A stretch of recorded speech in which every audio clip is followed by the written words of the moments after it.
Hello दोस्तों, welcome back to Hindi वार्ता साहित्य चैनल में आपका स्वागत है। तो आज हम करने वाले हैं उत्तीर्ण सीरीज़ की क्लास नंबर 5। ये पार्ट 5 है जो कि हम आज करने वाले हैं। ये बच्चन सिंह की पुस्तक हिंदी साहित्य का दूसरा इतिहास है, जिसको हम लाइन टू लाइन कवर करने वाले हैं। तो फिर जल्दी से शुरू करते हैं। इससे पहले हमारे 4 पार्ट जो हैं वो हो चुके हैं और आज 5 पार्ट है।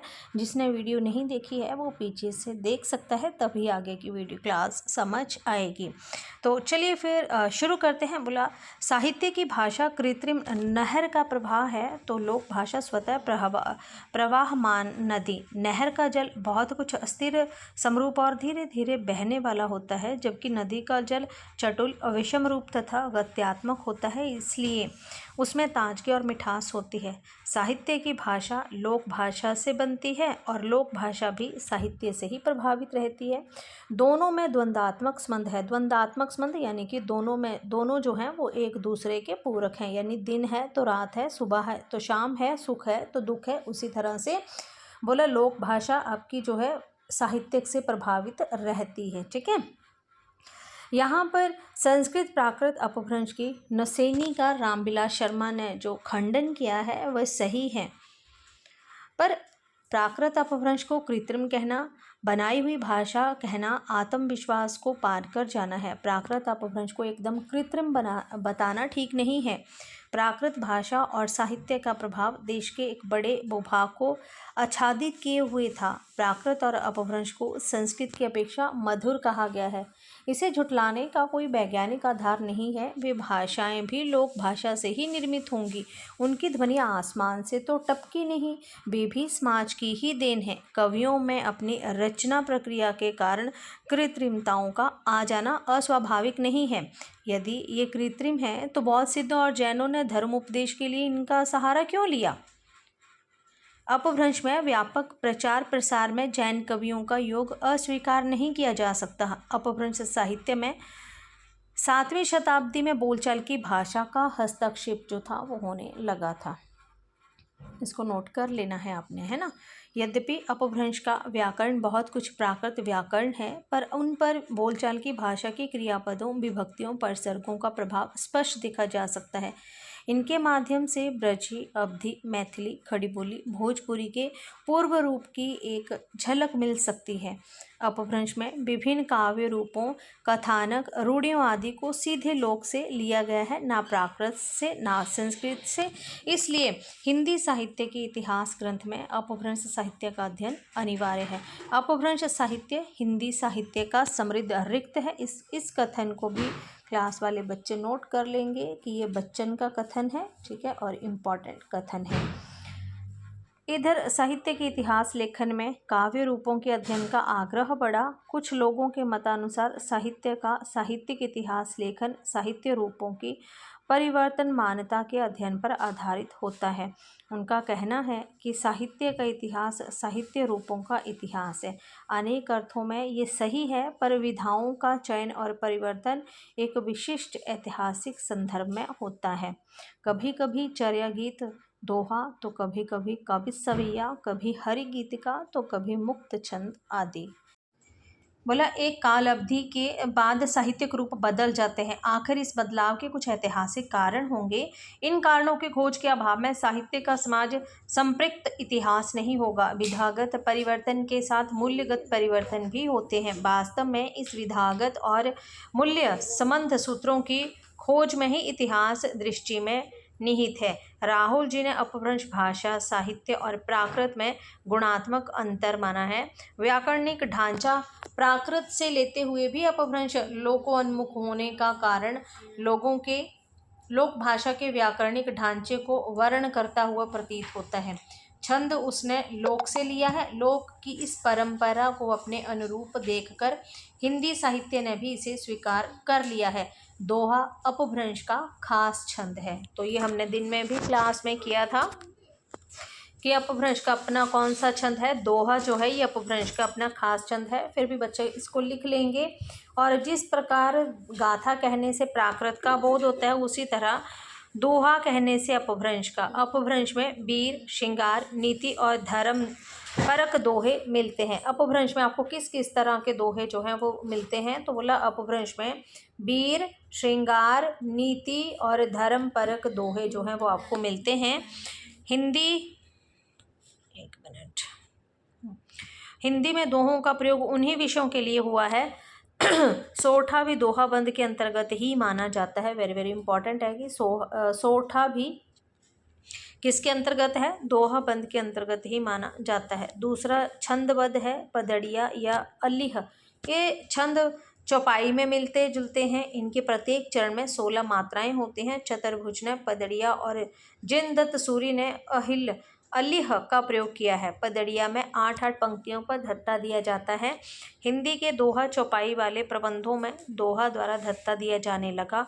यूँ दोहा चौपाई पद्धति का प्रथम प्रयोक्ता बौद्ध सिद्ध सरहप्पा मालूम पड़ते हैं, क्योंकि शुक्ल ने भी जो है दोहा चौपाई का प्रथम प्रयोक्ता जो है वो सरहप्पा को ही माना है। और दोहा का जो प्रथम प्रयोक्ता है वो क्लास के बच्चे मुझे बताएंगे कि दोहा का आरंभ किसकी रचनाओं से माना जाता है, और दोहा चौपाई का मैंने आपको बता दिया सरहप्पा से। सूफियों की मसनवियों और गोस्वामी तुलसीदास के मानस में यही काव्य रूप गृहीत हुआ है। पदबंधों का पूर्व रूप भी बौद्ध सिद्धों के चर्या पदों में मिलता है। कबीर के पदों में केवल चर्या का रूप ही नहीं लिया गया है, बल्कि वस्तुत्व भी ग्रहण किया गया है। कबीर दास में जो उलटवासियाँ और सूर में दृष्टिकूट दिखाई देते हैं, वे चर्या पदों में पहले से ही विद्यमान है। आरंभ में रास एक गय छंद था जो संभवतः जनता के बीच गाया जाता था। संदेश रास का 1/3 अंश जो है वो इसी छंद में रचा गया है। याद रखना है किसमें, रास में। बोला आरंभ जब शुरुआत थी ना, बोला तब आरंभ में रास एक गेय छंद था और जनता के बीच में खूब प्रचलित था। और संदेश रास का 1/3 अंश जो है ये किस छंद में रचा गया है, ये रास छंद में। इम्पॉर्टेंट पॉइंट है, क्लास वाले बच्चे इसको लिख लेंगे, नोट कर लेंगे।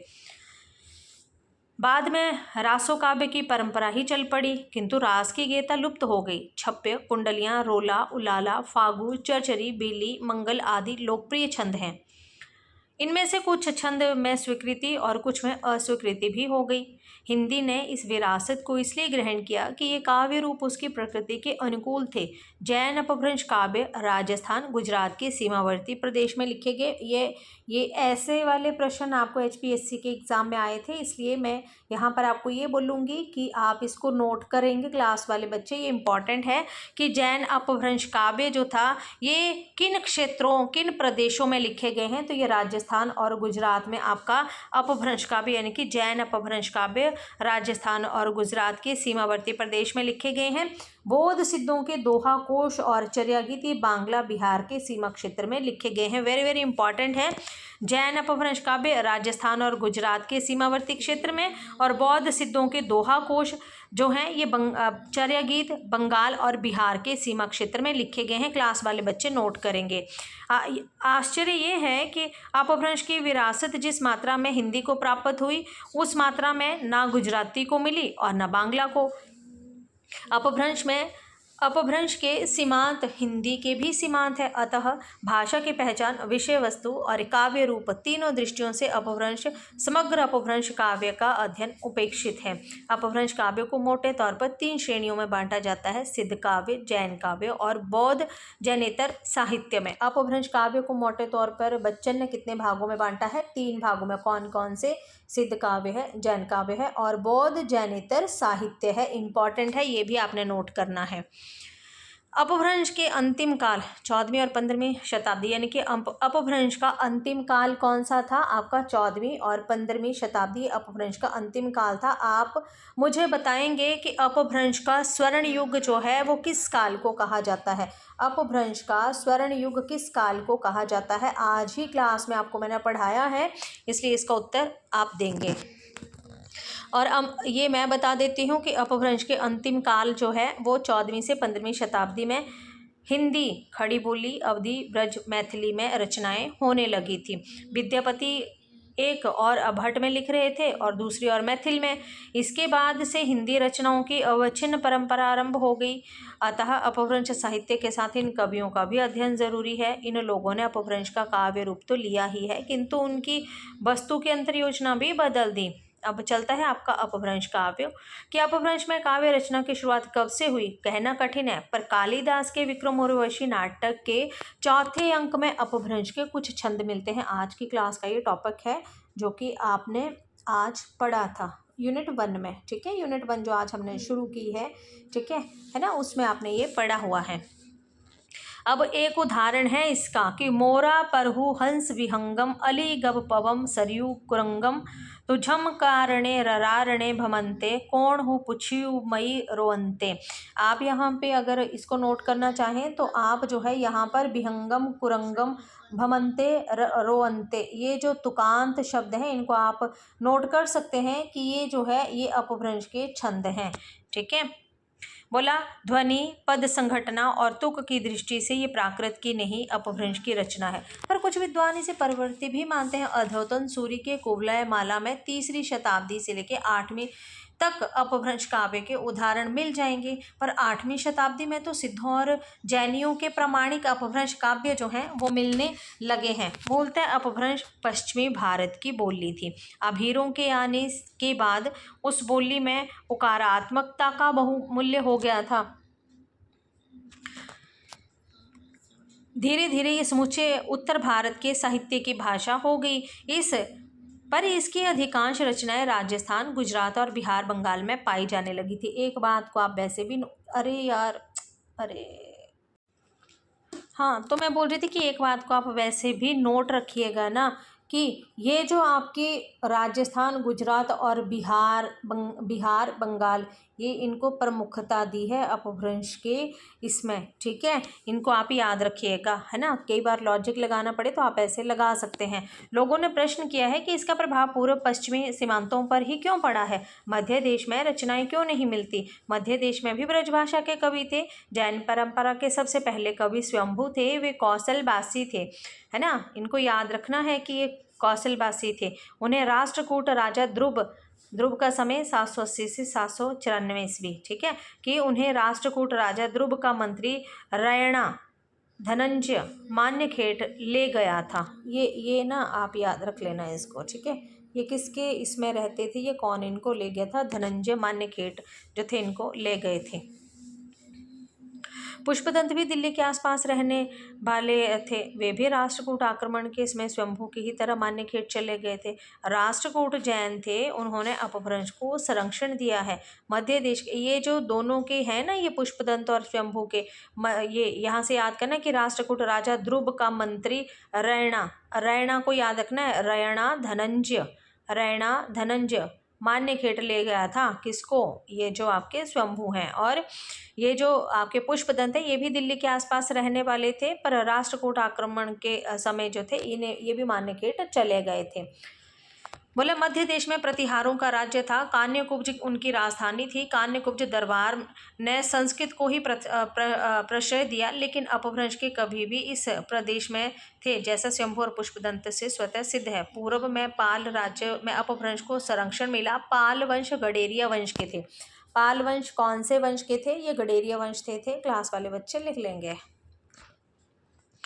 द्विजातियों की तरह उसने संस्कृत को प्रोत्साहित नहीं किया।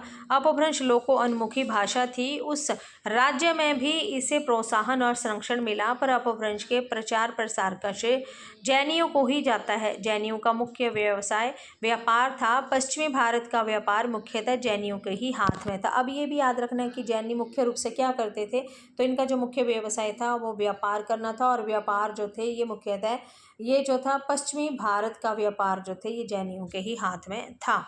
गुजरात उस समय व्यापार का केंद्र था। जैनियों के समय में जो था जैनी लोग जो थे ये इनका व्यवसाय था कि इन्होंने व्यापार करना, और व्यापार भी कहाँ, पश्चिम भारत का व्यापार ये मुख्यतः करते थे। और गुजरात का जो केंद्र था वो क्या था, गुजरात था। ठीक है, व्यापार का केंद्र गुजरात था और वे जैनियों के हाथ में ही था। जैन व्यापारियों के कारण अपभ्रंश समस्त उत्तर भारत में फैल गया। बौद्ध साहित्य है आगे हमारा, तो हम कल जो है ये बौद्ध साहित्य को शुरू करेंगे, क्योंकि बीच बीच से आपको समझ नहीं आएगा। ठीक है, तो अगर आपने अभी तक इसको नहीं देखा है तो आप प्लीज़ पूरी वीडियो देख लें जाके। ये हमारी 5th वीडियो थी। अगर वीडियो अच्छी लगे तो वीडियो को लाइक और चैनल को सब्सक्राइब ज़रूर कीजिएगा। मिलते हैं नेक्स्ट वीडियो में, तब तक के लिए धन्यवाद।